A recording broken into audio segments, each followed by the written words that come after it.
Big 12 power rankings post week 12.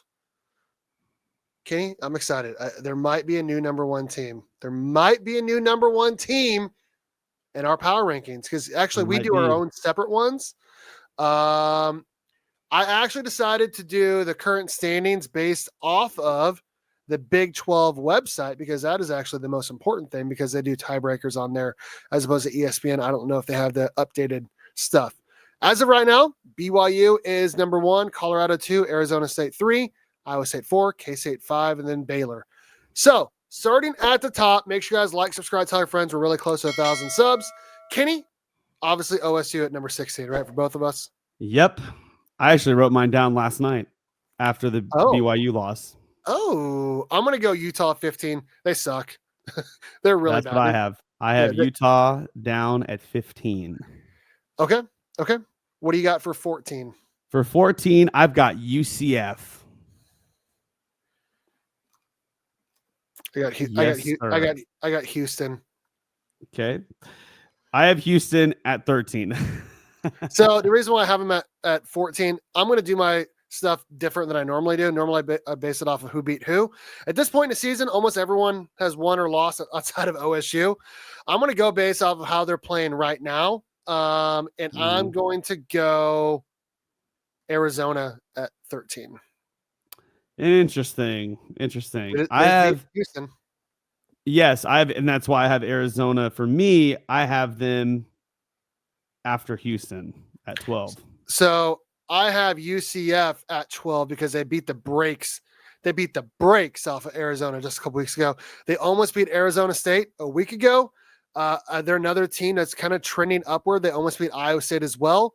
I would not want to play UCF right now. I just wouldn't. Yeah, I don't know. Right. It's kind of hard because they have quarterback problems and they only have one dimension. And if you are able to stop that, then you basically win the game against them. And they also I don't think they're coached very well either. They have a lot of problems. Like I agree. They're kind of looking like K-State actually, which is kind of sad to say. Yeah, it is sad to say. For number 11, I have Cincinnati. I also have Cincinnati at number 11. Yes. They also beat UCF. That's correct. West Virginia is going to be number 10 for me. Dude, we are on the same wavelength. I think we're going to have very similar.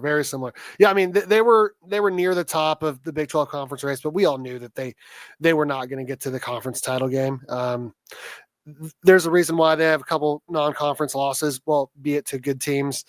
I've never thought they were really good. They have a quarterback issue. They have a DB issue. So number 10. That's right. Texas Tech, I have at number 9.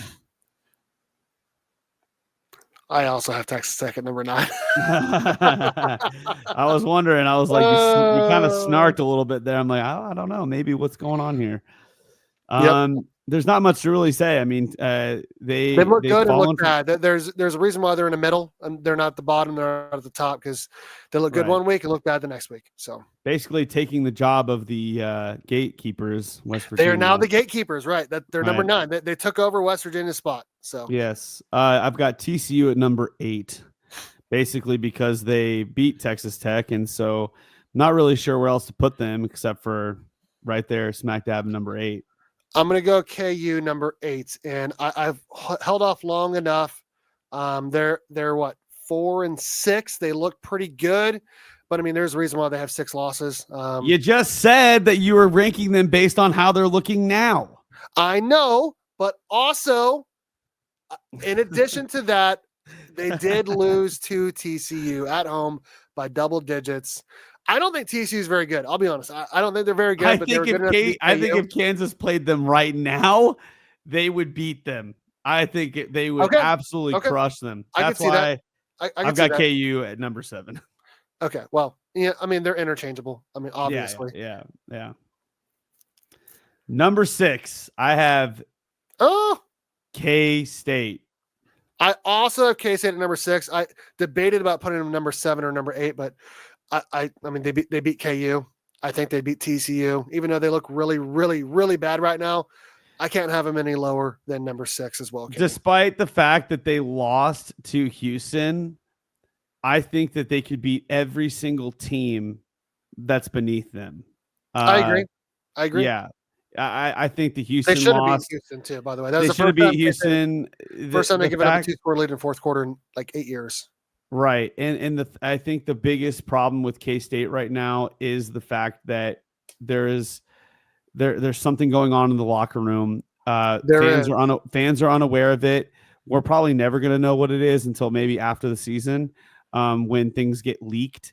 But there's something going on inside the locker room that is causing K-State to perform so badly in this back half of the year. I agree. So it's unfortunate, but K-State, you were up there in the top 3, but now you're in the middle of the pack. So it's unfortunate. Yep. And we're K-State fans. We don't like doing this, but it is what it is. We have to be objective. So number 5, I've got Baylor, bro. I've got Colorado. Yep. Just kidding. I got you. No, I was like, he's gonna psych me out here. Yeah, it's Baylor. Baylor looks really good right now. They're tied for, what is that, like 5th place, whatever. They're pretty good. Like I said earlier in the main podcast and another video that no one wants to play them right now. They probably should have beaten Colorado too. Put them at 7-3, and right up there in a conference race. Yeah, they're pretty good right now. They're pretty good, and no one wants to play them. They're on an upward trajectory. Actually, I'm going to just touch on a couple things that OC Finn, because he is blowing up this chat right now. OC Finn, he said they looked really bad after the CU win. Not really, because they went and played West Virginia and they crushed them. They looked bad after the KU. Well, they looked bad after that win. When they went and played KU, they looked really bad, and then they obviously haven't won a game since. But also, OC Finn says, I know what the problem is. It's bad coaching. No, it's not bad coaching. It's that the coaching isn't there. It's not even there, because Coach Kleiman, we already talked about this earlier, he's got personal things going on in his life, and it's unfortunate no one stepped up to take his place as he's dealing with tragedy in his life.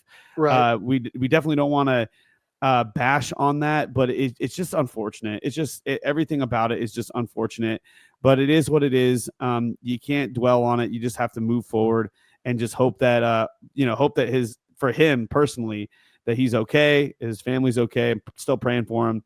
But we got to keep moving on with this ranking here. I've got Iowa State at number 4. Yeah, I mean, that's pretty obvious. I mean, I think we're going to have the same top 6 here, honestly.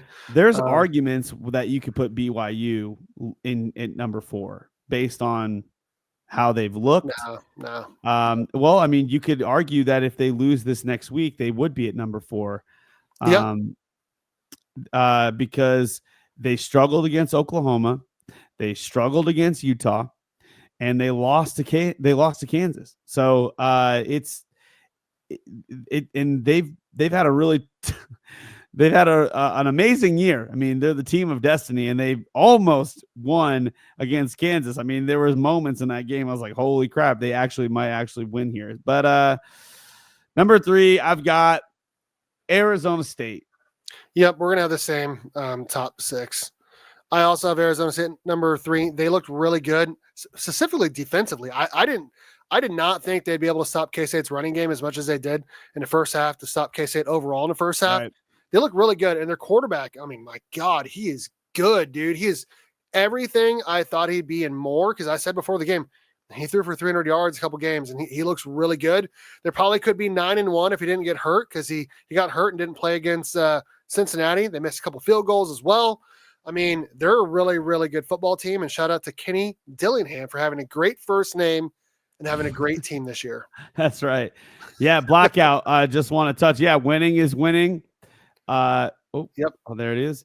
Winning is winning, no matter if it's by an inch or by a mile, like Dom say. We said that in the last podcast as well. And and you're absolutely right, man. Utah and BYU can definitely tell you all about what winning is winning, even if it's by an inch or a mile. And it was definitely by an inch for that game, for sure. Number 2, we have to drop BYU down to number 2. I know BYU fans are going to be really upset. I mean, come on. This is based off how they're playing right now, and They had the same record in the conference as Colorado. I mean, you just lost at home to a team that was 3-6. Yikes, bro. What is this? This is my wife, I think. Savvy McJoe. My wife is on here. She's putting in some comments. Dude, your wife yeah, watches more than my wife does. And finally, last but not least, we have a brand new leader of the power rankings here at KSU Nation. Have to. They're playing better than anyone. They have literally put silence to all the haters, and they've quite literally, they're playing the best football in this conference right now. They've got the best weapons. They're playing really disciplined on both sides of the ball. And I will be shocked if Colorado does not make it to the Big 12 championship game. I agree. Shocked if they don't. We might do a live stream while we're watching the game for the Big 12 championship. We might do it together and just live react to that game. Now that K-State's definitely out of it, we're going to do a whole breakdown of scenarios next week, because with 1 week left, I mean, that's when you do the scenarios. But yeah, BYU is number 2, Colorado number 1. We'll base it off of how they're playing right now. Yeah, BYU has not looked good for a while Colorado has looked really good for a while. So new number 1 team. And I mean, they're tied in conference play. I mean, the only blemish that Colorado has is that outside of the loss to K-State is the Nebraska loss. Nebraska started off well and they ended up not being very good. And, a lot of teams will either start off well and not very well, or start off bad and end very good. And, shout out to Colorado for ending pretty good right now. It actually is kind of awesome, if I think about it, that the 2 top teams, their only blemish so far has been against Kansas teams. That's pretty cool. I don't want any of KU sauce. I don't. K-State only. K-State only. That's why I'm rooting for Colorado on Saturday. Yeah, I'm rooting for BYU too. I am going to pick them to lose against Arizona State. I've said it a few times in different videos. You've said it so many times, dude. I'm going to pick them to lose to Arizona State, but Arizona State's really good. They're really good. I think I'm interested to see who makes the title game if Arizona State, BYU, and Colorado are all 7-2 in conference play. We'll have to look at the scenarios. So and Iowa State as well. Iowa State could get there at 7-2 too. So I think that Colorado, our best chances for this conference in the college football playoff has to be Colorado right now, because you just said BYU. I mean, you could make an argument for Arizona State, but BYU, like you said, lately has struggled. A lot of their games, the ball was just sort of bouncing their way in a lot of their wins. It just was. I mean, let's call a spade a spade. They were getting lucky, but they were also capitalizing off of it. So yeah. It's like when the ball bounces your way, you got to keep going. You can't just, if you get a call that goes your way, K-State just never could capitalize on anything that would go their way. And then when something didn't go their way, they let it fall apart, like in the worst way. And with BYU, if there's something that didn't go their way, they didn't let it kill them. Like they would still manage to find ways to come back and win games. And you saw it on full display against the Holy War game, So, and that just goes to show, like, they're a really good football team. Arizona State's a really good football team. The top 5, I would say, are playing very good football. I agree. In our rankings right here. In our rankings. Don't look at the current standings. In our rankings, the top 5 are playing and we're very, K-State very good fans. football. We're just calling it like it is. K-State is playing like crap. The top 5 is playing good. We don't saying BYU is really not playing very good right now. BYU is not playing very good. But but what they've shown, they're 9-1. They've shown they're good. So. Yes. And we're K-State fans. We don't like saying that K-State's not playing well. They're not. But it's the facts. Okay, facts don't care about your feelings. Nope, they don't. And that's the Big 12 Power Rankings post Week 12.